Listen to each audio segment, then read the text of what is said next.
ہمیں افسوس کے کہنا پڑتا ہے کہ ہمارے ملک میں کسی انسان کی کوئی قدر و قیمت نہیں رہی. کسی بھی شخص کو آ کر پکڑ لیا جاتا ہے، غائب کر دیا جاتا ہے، لاپتہ ہو جاتا ہے، اور اس کے ماں باپ کو، اس کے بہن بھائیوں کو پتہ نہیں ہوتا کہ اس کو کیوں گرفتار کیا گیا، کیوں پکڑا گیا، کیوں اس کو ہم سے دور کیا گیا. ان کو پتہ نشان بھی نہیں ہوتا. اگر کسی شخص کو کسی جرم میں گرفتار کیا جائے تو اس میں شریعت کا بھی قاعدہ یہ ہے اور قانون کا تقاضا بھی یہ ہے کہ اس کو اوپر مقدمہ چلایا جائے، اس کے بارے میں تفتیش کی جائے، علل اعلان اس کے مقدمہ چلا کر اس کو ثابت کیا جائے کہ اس نے فلاں جرم کیا ہے اور اس لیے اس جرم کی وجہ سے اس کو سزا دینی ہے. لیکن مقدمہ چلائے بغیر اور کسی کا جرم ثابت کیے بغیر اس کو اٹھا لینا اور اٹھا کر بند کر دینا اور اس پر ظلم و ستم کرنا، اس پر تشدد کرنا، یہ نہ صرف یہ کہ قرآن کے خلاف ہے، اس حدیث مبارک کے بھی سراسر متضاد ہے کہ جو میں نے آپ کے سامنے پڑھی ہے کہ ظلم نہیں کرتا کوئی بندہ، کوئی مسلمان دوسرے مسلمان پر. اگر باقی کسی سے کوئی شکایت ہے، کسی کا کوئی جرم ہے، تو اس کے اوپر قاعدے کے مطابق مقدمہ چلا کر اس کا فیصلہ کرایا جائے اور اس کے اوپر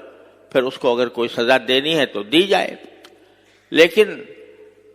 ایسے ہی اٹھا لینا اور اٹھا کر اس کو غائب کر دینا، اس کا اغوا کر لینا،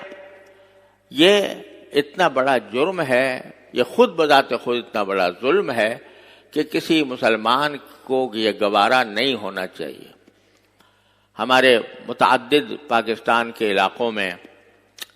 لاپتہ افراد کا ایک مسئلہ سال سے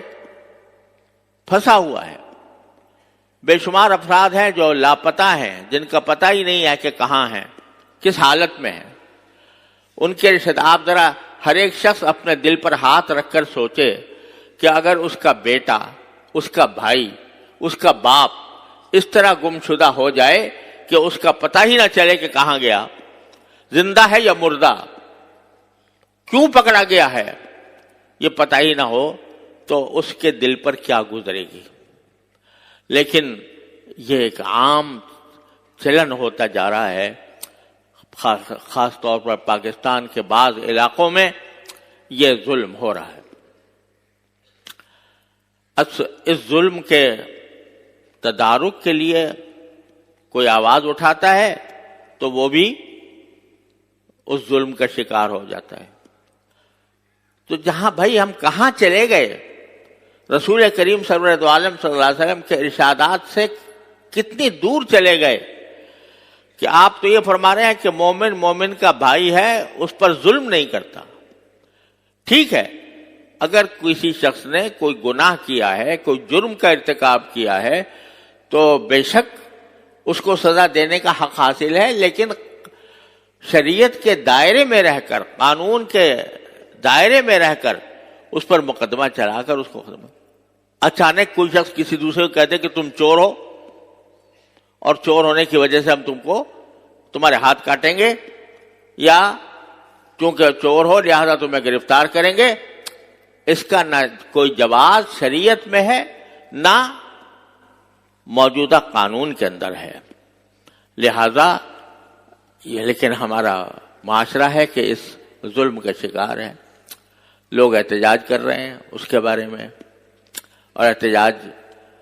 کی سنوائی نہیں ہوتی. خود احتجاج کرنے والوں پر بعض اوقات ظلم ہو جاتا ہے. حقیقت ایسی ہے، معاملہ اتنا الجھ گیا ہے کہ یہ سمجھنا بھی آسان نہیں ہے کہ کون حق پر ہے کون باطل پر ہے، اور پتہ نہیں چلتا کہ کیونکہ ایسی تحریکیں ہمارے ملک میں چل رہی ہیں جو بعض اوقات اسلام کے نام پر ہوتی ہیں، بعض اوقات قومیت کے نام پر ہوتی ہیں، کہ جو ملک کو ٹکڑے کرنا چاہتی ہیں اور ملک کے حصے بکھرے کر کے ہمارے دشمنوں کو فائدہ پہنچانا چاہتی ہیں۔ جب سے پاکستان قائم ہوا تو پاکستان کے 2 جرم ہیں ہمارے دشمنوں کی نگاہ میں۔ ایک جرم یہ ہے کہ وہ اسلام کے نام پر بنا، اور ساری مغربی طاقتیں اور ہمارے دشمن کوئی اس بات کو گوارا نہیں کر سکتا تھا کہ کوئی ملک اسلام کے نام پر قائم ہو اور اسلام کی بالادستی کو اس میں تسلیم کیا جائے، لہذا روز اول سے اس کے خلاف دشمنی جاری ہے۔ پھر دوسرا جرم ہمارے پاکستان کا یہ ہے کہ وہ ایٹمی طاقت بن گیا، اور مغربی طاقتیں نہیں چاہتی تھیں کہ پاکستان یا کوئی بھی اسلامی ملک ایٹمی طاقت کا رکھنے والا ہو۔ ان 2 وجہ سے ہمارا ملک طرح طرح کی سازشوں کا شکار ہے۔ ہمیں آپس میں لڑانے کے منصوبے تیار کیے جا رہے ہیں، کبھی قومیت کے نام پر، کبھی خود اسلام کے نام پر، کہ بھئی یہاں اسلام، چونکہ اسلام کے لیے قائم ہوا تھا، اسلام یہاں پر ابھی تک پوری طرح نافذ نہیں ہوا، لہذا ہم اس کے خلاف جہاد کریں گے، ہم اس کے خلاف لڑائی کریں گے، جنگ کریں گے۔ یہ تصور لوگوں کے اندر بٹھا دیا گیا۔ اب ایک طرف یہ لوگ ہیں جو اپنے نام پر، اپنے حقوق کے نام پر یا اسلام کے نام پر کھڑے ہوتے ہیں، اور کھڑے ہو کر ملک کو کمزور کرتے ہیں، اور دوسری طرف وہ لوگ ہیں جو کسی امتیاز کے بغیر، جس پر ذرا شبہ ہو گیا کہ یہ ان 2 پاکستان دشمن تحریکوں کے خلاف کا حامی ہے، اس کو دیکھے بغیر اس کو اٹھا کر لے گئے اور اس کو ایسی جگہ پہنچا دیا جہاں کسی دوسرے کو ان کا کچھ پتہ ہی نہیں چلتا کہ اس کو وہ کہاں گیا۔ تو اجتماعی سطح پر یہ حال ہے۔ ہمارا پورا معاشرہ ظلم و ستم کا شکار ہے، جیسے میں نے عرض کیا، انفرادی سطح پر بھی اور اجتماعی سطح پر بھی ظلم کی دنیا میں ہم زندگی گزار رہے ہیں۔ تو بھائی، جب ظلم ہوگا تو پھر ظلم کا نتیجہ تو کبھی بھی صلاح و فلاح نہیں ہو سکتا۔ نبی کریم سرورت عالم صلی اللہ علیہ وسلم نے یہ جو ارشاد فرمایا کہ مسلمان کا بھائی ہے، وہ دوسرے پر ظلم نہیں کرتا کسی بھی طریقے سے۔ تو خدا کے لیے اس بات کو ہم سمجھیں کہ اپنے معاشرے کے اندر جو ظلم کی کارروائیاں ہو رہی ہیں، ان ظلم کی کارروائیوں کو بند کریں، ایک دوسرے کو سمجھانے کی کوشش کریں، افہام و تفہیم سے، محبت سے، پیار سے لوگوں کو اس ظلم سے باز رہنے کی تلقین کریں، اور جو بات